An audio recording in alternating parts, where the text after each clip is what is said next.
Por que pessoas se afastam de Deus? Por que será que pessoas se afastam de Deus? Você conhece alguém que já caminhou com Jesus durante um período da vida e se afastou dele? Quem conhece alguém que já andou com Jesus durante o tempo e se afastou? Eu conheço várias pessoas. Talvez você já tenha se afastado de Jesus alguma vez. Ou talvez você esteja aqui hoje, ou você tenha vindo nas últimas semanas, você sempre está aqui, mas o teu coração continua afastado de Deus, continua afastado de Jesus. Por que será que as pessoas se afastam de Deus? A gente vai conversar um pouco sobre isso essa noite. E eu sei que o Gutinha conversou um pouquinho sobre isso na semana passada. Quem estava aqui semana passada? Bastante. Quem não estava aqui semana passada? Levanta a mão aí. Então, beleza. Para quem não estava aqui na semana passada, vai relembrar um pouco. Vai conhecer, desculpa. E para quem estava aqui, vai relembrar também. Na semana passada, o Guta deu alguns exemplos de por que pessoas se afastam de Deus. E a gente pode dividir os motivos pelos quais as pessoas se afastam de Deus em dois grandes motivos. O primeiro motivo tem a ver com prazeres. Como é, Jairo? Plim. Tem a ver com prazeres. Pessoas conhecem a Deus, caminham com Deus, e durante algum momento da sua vida, têm contato com alguns prazeres, e elas acham que esses prazeres são melhores do que Deus. E elas acham que esses prazeres podem substituir Deus nas vidas delas. E a gente pode dar inúmeros exemplos de prazeres. Coloquei alguns aí. Tinha um antes, não tinha? Tinha? Não está aparecendo aqui para mim não, gente, por isso que eu não... Drogas, álcool, festas, sexo. Por que Netflix? Mas o interessante é que nem sempre os prazeres que levam pessoas a se afastarem de Deus, são pecados em si. Nem sempre. Aí eu coloquei uns exemplos ali para vocês, que gostam de Netflix. Às vezes você gosta tanto de assistir série, você gosta tanto de assistir filmes, você gosta tanto de parar na frente da TV, aquilo te dá tanto prazer, que você acha que esse prazer pode substituir Deus na sua vida. E se você parar para pensar, você começa a ver que o Netflix está tomando bem mais tempo da sua vida do que Deus. E tem gente que se afasta de Deus porque acha que, já tenho tanto prazer com essas coisas, para que eu preciso de Deus? Coloquei outros exemplos ali, não coloquei? Videogame. Eu gosto de videogame, gente. Eu gosto de videogame. Eu tenho 32 anos e até hoje eu ainda jogo videogame de vez em quando. Hoje eu jogo menos, mas até hoje eu jogo ainda. Porque é bom. A minha desculpa é que eu preciso estar preparado para quando meu filho nascer, crescer e começar a jogar, eu conseguir jogar com ele. Não é uma boa desculpa?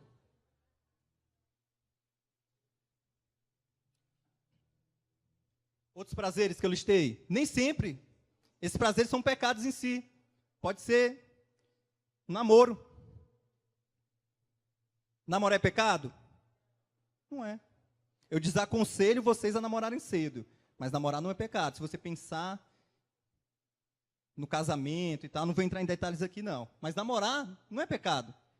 Mas às vezes, o teu namorado, a tua namorada, te trazem tanto prazer que você acha que eles podem substituir Deus na sua vida. Outro exemplo, sucesso. Sucesso é? O sucesso é um prazer que pode levar pessoas a se afastarem de Deus e que leva pessoas a se afastarem de Deus.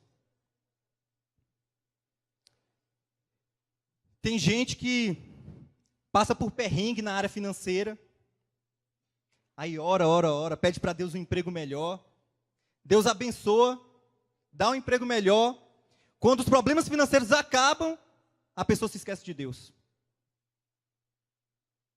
Porque ela acha que ela só precisava de Deus para suprir aquela necessidade dela, de dar um emprego melhor. E quando ela não tem mais preocupação financeira, ela esquece de Deus. Sucesso, às vezes até no ministério. Você começa a mandar bem no ministério, e aparecem pessoas, né? E é bom elogiar. Eu gosto de elogiar as pessoas. É bom receber elogio. Você começa a receber elogios, isso é bom. Mas às vezes o sucesso ministerial te afasta de Deus. Porque você começa a achar que aquilo é por quem você é, pelas tuas forças, e não Deus quem faz. Às vezes o sucesso na escola pode te afastar de Deus. A verdade é que tem pessoas, muitas pessoas, que quando estão cheias de problemas, elas estão conectadas todos os dias com Deus. Quando os problemas acabam, elas esquecem de Deus. E tem inúmeros outros exemplos de prazeres que podem levar a gente a se afastar de Deus, ou pessoas a se afastarem de Deus. O segundo grande grupo de motivos que levam pessoas a se afastarem de Deus, o Gutinho falou isso na semana passada, eu vou relembrar com vocês aqui, tem a ver, plim, com a fé abalada. Pessoas que caminharam com Deus durante algum tempo, mas algum evento ou uma série de eventos abalou a fé dessas pessoas e elas abandonaram a Deus. E o Gutinho, na semana passada, falou que as pessoas têm a fé abalada em Deus, porque elas têm conceitos errados sobre Deus. E o Gutinho falou de vários conceitos errados que existem sobre Deus, que levam pessoas a terem a sua fé abalada e, por isso, deixarem a Deus, abandonarem Deus. E ele deu alguns exemplos, vou relembrar hoje com vocês. Conceitos errados sobre Deus. Primeiro deles, Deus é um guarda-costas. Tem gente que acha que Deus é um grande guarda-costas, que vai sempre te proteger e te livrar de qualquer mal, que nunca vai permitir que nenhuma coisa ruim aconteça com você ou ao seu redor. Tem gente que tem esse conceito errado. Aí quando alguma coisa acontece de ruim, a pessoa pensa, poxa, se Deus não existe, Ele permitiu que essa coisa ruim acontecesse. Você perde alguém próximo a você e você acha que Deus não existe. Você perde a fé em Deus, porque você acredita que Deus é um guarda-costas e que nunca vai acontecer nada com você de ruim. Há 2 anos e meio, uma grande amiga minha e da minha família estava grávida e ela começou a sentir as dores, né, do parto. Com 8 meses, ela foi para o hospital, fizeram um parto de emergência nela, mas ela teve complicações, ela sangrou muito,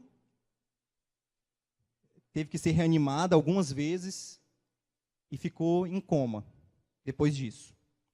E isso foi no Dia dos Namorados de 2015, 12 de junho. E a igreja dela se reuniu, os amigos se reuniram, e todos os dias eles iam até o hospital e eles oraram.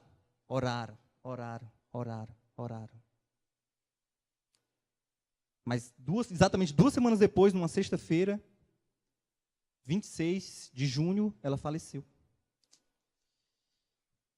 E se você tem um conceito errado de que Deus é um guarda-costas, e que coisas ruins não acontecem com o povo de Deus, a sua fé é abalada numa situação dessa. Como? Cara, a Kelly era maravilhosa, não tinha uma pessoa que não gostasse da Kelly. E tem gente que acha assim, né? Um Deus bom nunca permitiria que coisas ruins acontecessem com pessoas boas. Isso é um conceito errado, gente. Um conceito errado. Olha o que está escrito em João 16:33. Plim! Cadê o Jairo? O que foi, gente? Oi? Beleza. Cara, Deus nunca disse pra gente que a gente não ia passar por problemas. Pelo contrário, olha o que Jesus falou para os discípulos dele. Eu lhes disse essas coisas para que em mim vocês tenham paz. Neste mundo vocês terão aflições. Contudo, tenham ânimo. Eu venci o mundo. Eu venci o mundo. Jesus nunca disse que a gente não ia passar por problemas. Pelo contrário, ele disse que a gente ia passar por problemas. Mas ele disse, tenham ânimo, eu estou com vocês. Eu venci o mundo e eu estou com vocês. Tem uma frase que eu gostei muito, do pastor Andy Stanley, que o Jairo é fã. Nunca tinha ouvido uma mensagem dele, Jairo. Gostei. Ele falou uma coisa, para mim, simples, mas profunda. Ele falou assim, a igreja de Jesus, ou o cristianismo, ou a igreja de Cristo, nasceu com Deus, deixando algo muito, muito ruim acontecer com uma pessoa muito, muito boa. A igreja de Cristo nasceu com Deus permitindo que algo muito ruim acontecesse com uma pessoa muito boa, na verdade a única boa que existiu. Jesus, que morreu, foi crucificado pelos meus pecados, para que eu não precisasse morrer. Então, Deus não é um guarda-costas. Tem gente que tem a fé abalada quando acontece algo de ruim e se afasta de Deus porque tem um conceito errado de que Deus é o guarda-costas. Esse Deus não existe. Outro conceito errado que o Gutinho falou na semana passada. Plim!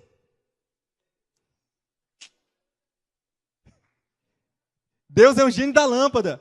Né? Tem gente que acha que Deus é um gênio da lâmpada e que em vez de você ter 3 desejos, você tem infinitos desejos.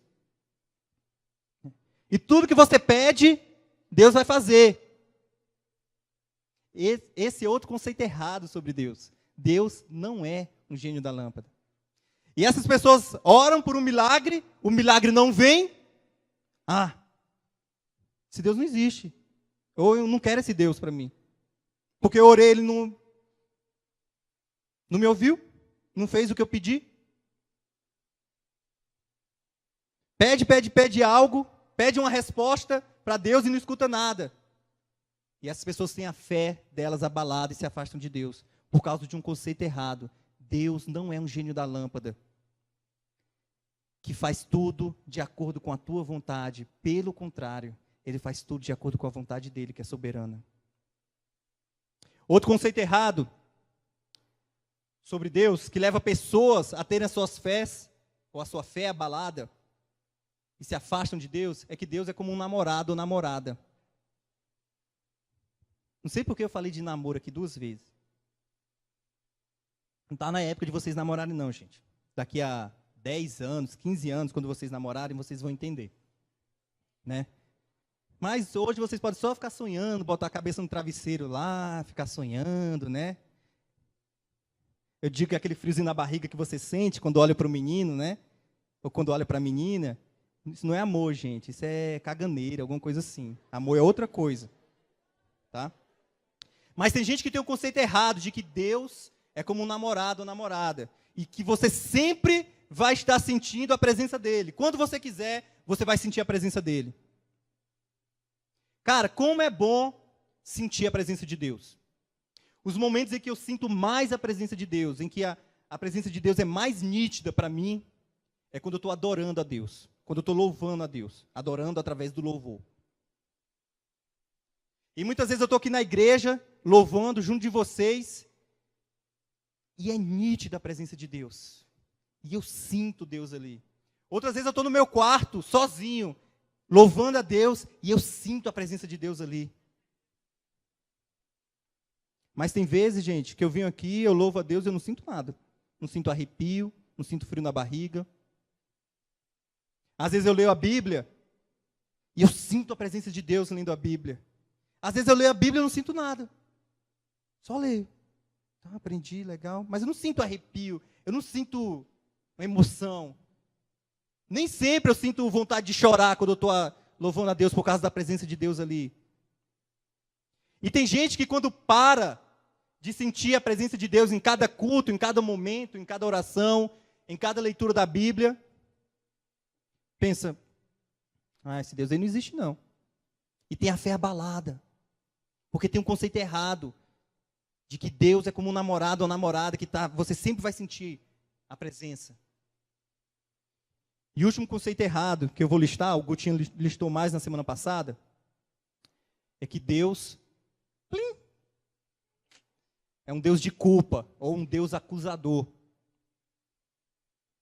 Tem gente que aprende só sobre pecado. É assim, não faça isso porque isso é pecado, não faça aquilo porque aquilo é pecado, você não pode fazer isso porque isso desagrada a Deus.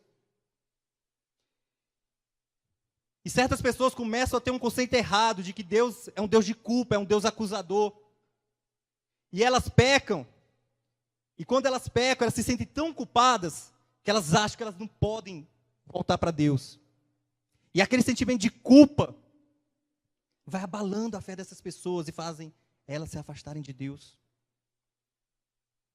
É importante saber o que é pecado e o que não é. É importante saber o que desagrada a Deus e o que agrada a Deus. É lógico que é importante. É óbvio que é importante. Mas o mesmo Deus que ensina para a gente aquilo que agrada a Ele e que o desagrada, é o mesmo Deus que livra a gente de toda culpa. É o mesmo Deus que perdoa a gente quando a gente chega para pedir perdão. Olha o que fala em 1 João 1,9. Se confessarmos os nossos pecados, Ele é fiel e justo para nos perdoar, ou para perdoar os nossos pecados e nos purificar de toda injustiça.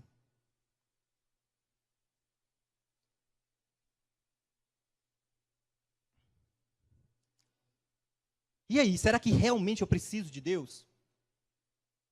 Você precisa de Deus? Não importa o motivo que levou você a se afastar de Deus algum dia, não importa o motivo que fez você estar afastado de Deus hoje, mesmo estando aqui, o que você precisa entender é que você precisa muito de Deus. Eu preciso muito de Deus. E a gente precisa de Deus por muitos motivos, mas hoje eu quero listar só 2 para vocês. 2. Sim, é 1. 2. Quero listar só 2 motivos para vocês hoje. 2 dos que eu acho os mais importantes. Por que eu preciso de Deus? Primeiro motivo. Para a gente é o mais óbvio, né? Você precisa de Deus para te dar salvação. Você precisa de Deus para te dar salvação. Tem gente que acha que não precisa ser salvo. Por que eu preciso ser salvo? Eu sou uma pessoa boa. Eu nunca matei, nunca roubei, eu obedeço meus pais. Eu sou um bom aluno. Para que eu preciso de Deus? Para que eu preciso de Deus? Você precisa de Deus porque o pecado afastou você de Deus. E o pecado afastou a humanidade de Deus. Vocês sabiam que provavelmente, isso não está escrito na Bíblia não, tá? É uma inferência. Provavelmente, se Adão e Eva não tivessem pecado, provavelmente eles nem experimentassem a morte física. Deus criou o homem, criou a mulher, e o homem e a mulher encontravam com Deus no jardim. Só que a partir do momento que o homem pecou, aquele pecado separou o homem de Deus. O homem ficou separado de Deus. Como consequência veio a morte física e a morte eterna também. Vocês sabiam que todos pecaram, né, gente? A não ser Jesus, né? Olha o que é que a Bíblia fala em Romanos 3:23. Fala assim, Pois todos pecaram e estão destituídos da glória de Deus. Não importa, você pode ser a pessoa mais legal do mundo, ou você pode se achar bom. Você pecou e o pecado te afasta de Deus. E em Romanos 6:23 fala que o salário do pecado é a morte, a consequência do pecado é a morte. É a morte física e é a morte eterna. Gente, a morte eterna nada mais é do que a eternidade longe de Deus. Eu já disse isso para vocês algumas vezes, mas sabe aqueles desenhos animados que a gente assiste? Que passa o inferno lá, fogo, um trono, o diabo sentado no trono com um tridente, né? Cutucando as pessoas. Né? Essa é a imagem que a criança tem, né? De inferno. Mentira, gente. O diabo não reina, nem vai reinar no inferno. O inferno foi criado para ele ser lançado lá, junto com os demônios. E o homem, por causa do pecado, como a consequência do pecado é a morte, você está separado, ou estava separado de Deus aqui, e você vai passar a eternidade separado de Deus depois. É isso. Todo mundo pecou, a consequência do pecado é a morte, todo mundo vai morrer. Simples, né? Para vocês inteligentes que entendem lógica, é muito simples.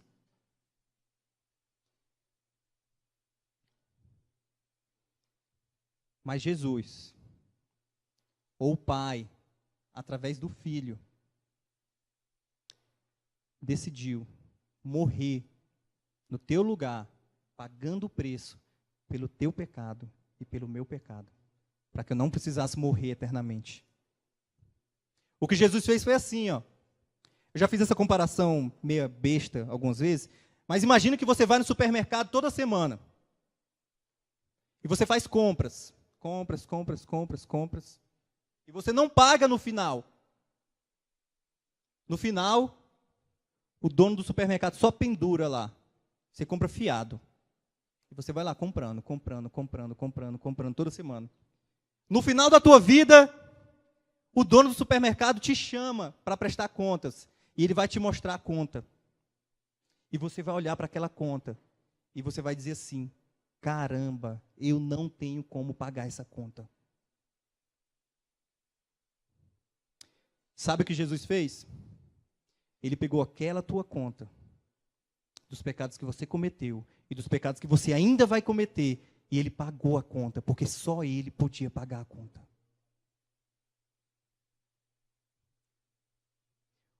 Todo mundo pecou.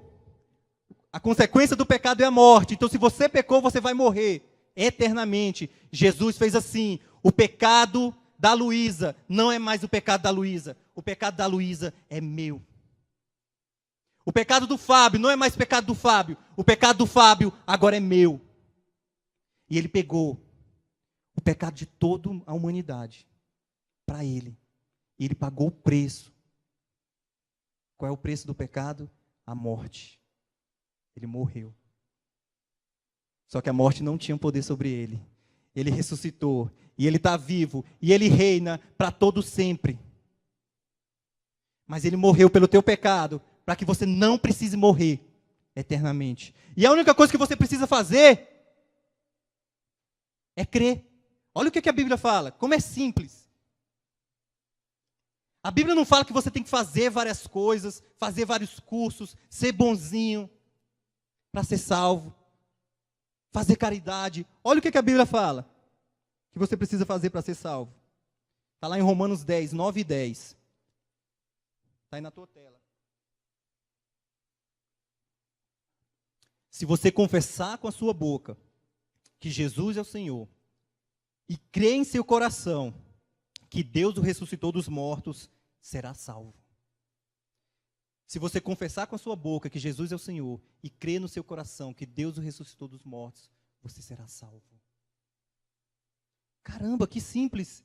Eu só preciso crer no meu coração que Jesus é o Filho de Deus, que veio morrer no meu lugar, e confessar a Ele com a minha boca para ser salvo. É só isso.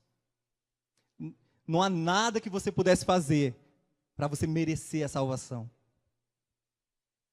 Você pecou, seu futuro era morrer. Eu pequei, o meu futuro era morrer. Morte eterna, separação total de Deus, eternamente. Não tem nada que eu pudesse fazer. E não tem nada que eu possa fazer para merecer isso. Eu não mereço. É presente. É presente. O que é que você faz quando alguém chega com um presente para você? Se você for esperto, você recebe, né? A não ser, né, que seja aquele estranho oferecendo balinha para você, né? Que a sua mãe ensinou você a não aceitar. Mas se você é uma pessoa normal, lúcida, se você não é maluco, se alguém chega com um presente para você, você aceita. A salvação é dessa forma. Jesus chega, te oferece um presente, e a única coisa que você precisa fazer para receber o presente é crer que aquele presente existe, crer em quem está te dando o presente e receber. É um presente, é de graça. Se você confessar com a sua boca que Jesus é o Senhor e crer em seu coração, ou melhor, o contrário, né? É isso? Não, verdade. Estava certo. Se você confessar com a sua boca que Jesus é o Senhor e crer no seu coração que Deus o ressuscitou dos mortos, você será salvo. Por isso que a gente precisa tanto de Deus. Eu preciso de Deus para me dar salvação. E o segundo motivo que eu listei hoje, pelo qual a gente precisa tanto de Deus, você precisa de Deus para te dar plena satisfação. Você precisa de Deus para te dar satisfação plena, como está escrito aí.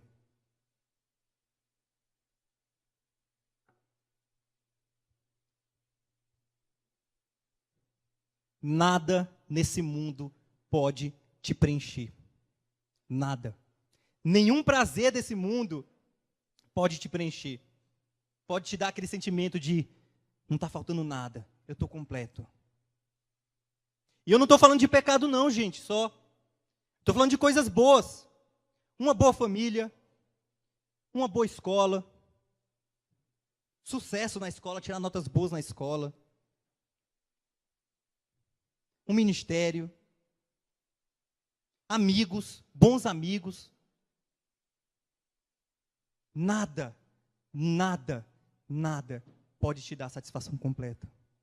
E o pecado muito menos, porque o pecado é um prazer temporário, momentâneo. Você faz algo que te dá um prazer momentâneo e logo depois vem aquele pensamento, poxa, por que eu fiz isso?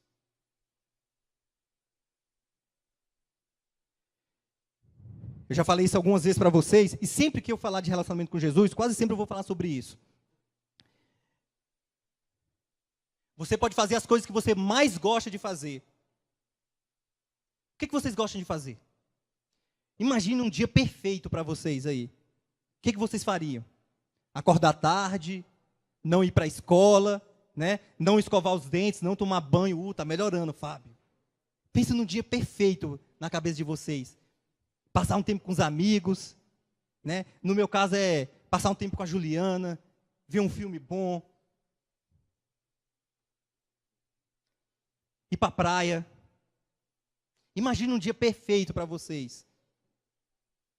Mesmo que vocês vivam todos os dias esse dia perfeito aí na cabeça de vocês, quando vocês colocarem a cabeça no travesseiro de vocês para dormir, vocês vão sentir um vazio. Vocês vão pensar assim, poxa, está faltando alguma coisa. Sabe por quê? Só Jesus e só a presença de Jesus na tua vida, diariamente, podem te dar esse sentimento de que você está completo, de que nada está faltando. Não tem nada que você possa fazer que te dê essa sensação. Certa vez Jesus encontrou com uma mulher samaritana na beira de um poço, perto de um poço. E essa história, a maioria de vocês conhece.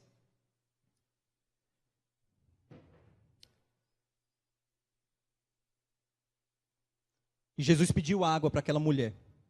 E a mulher achou estranho. Primeiro, porque judeu não gostava de samaritano.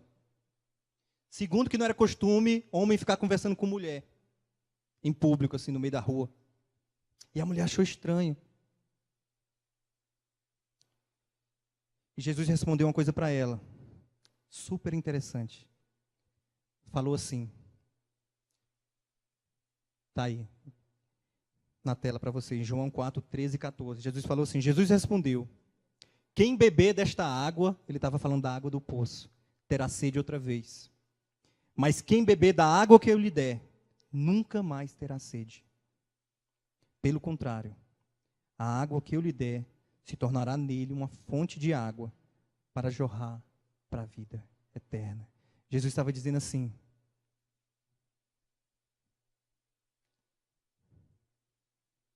só eu posso preencher a tua vida por completo. Se você beber de mim, da água que eu lhe der, você nunca mais vai sentir sede. Se você beber de mim, você nunca mais vai sentir necessidade de buscar satisfação em outros lugares, em outras coisas, além de mim.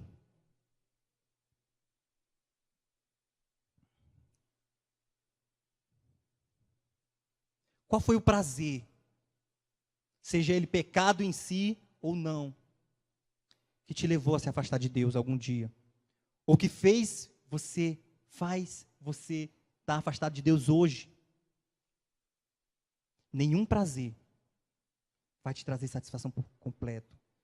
Só Deus pode te dar essa satisfação plena.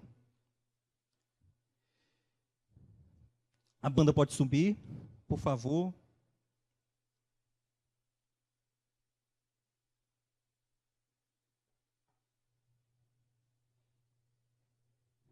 Talvez você tenha chegado aqui hoje. Ou você é visitante, ou você já veio aqui várias vezes. E você percebeu que você precisa de Deus para receber dele salvação.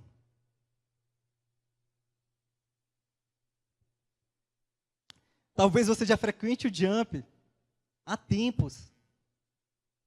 E você nunca confessou com a sua boca Jesus, que crê em Jesus.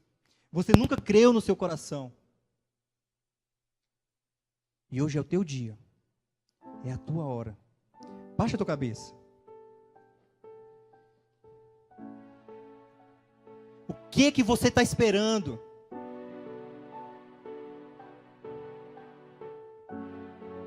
O que você está esperando?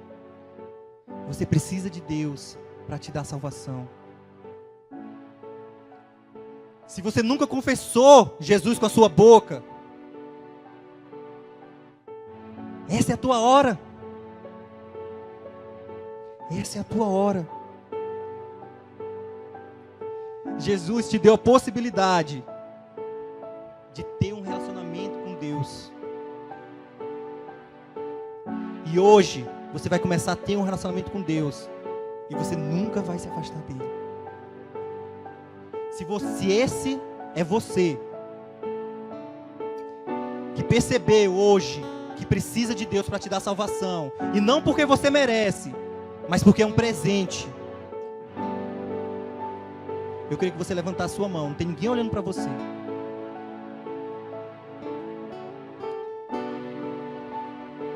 Deus te abençoe. Deus te abençoe. Essa é a melhor decisão que você podia tomar na sua vida. Essa é a melhor decisão que você poderia tomar na sua vida.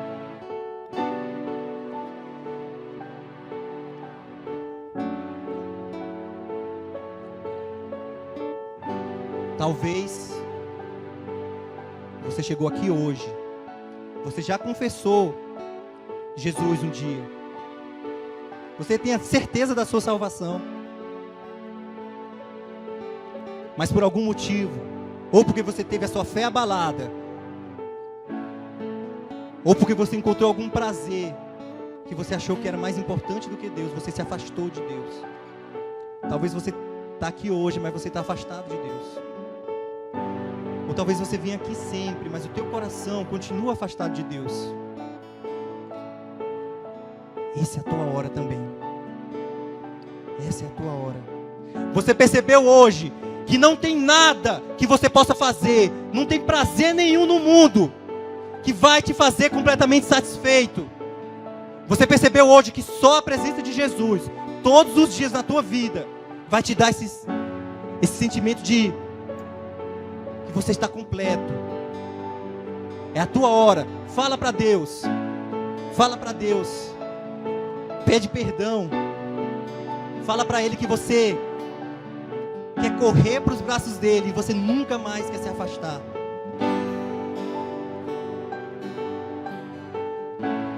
Senhor, nessa noite pessoas reconhecem, adolescentes aqui reconhecem, que precisam de Ti para receber a salvação. Nessa noite adolescentes aqui reconhecem que só o Senhor pode dar salvação através do sacrifício de Jesus. E essas pessoas publicamente reconheceram que creem em Jesus, creem que Ele é teu Filho e que Ele é Deus também, que veio ao mundo morrer pelos seus pecados. Escreve esses nomes no livro da vida. E que hoje seja o primeiro dia da melhor fase da vida deles. E que eles tenham a esperança de passar a eternidade junto do Senhor. E Pai, nessa noite também, tem adolescentes aqui que reconhecem que estão afastados de Ti, que buscaram satisfação em prazeres, sejam eles pecados ou não, ou que tiveram a sua fé abalada por algum motivo, por um conceito errado. E esses adolescentes nessa noite reconhecem que precisam de Ti diariamente para receber satisfação plena. Senhor, que a Tua presença enche esses corações de paz. Que a Tua presença os inunde, o Teu amor os inunde. Que o Senhor renove na vida deles o amor pela Tua presença, o amor por estar contigo, o amor por Ti. E que o contato diário contigo, Jesus, seja tudo aquilo que eles precisam. Recebe esses adolescentes de volta nos Teus braços, Pai, em nome de Jesus.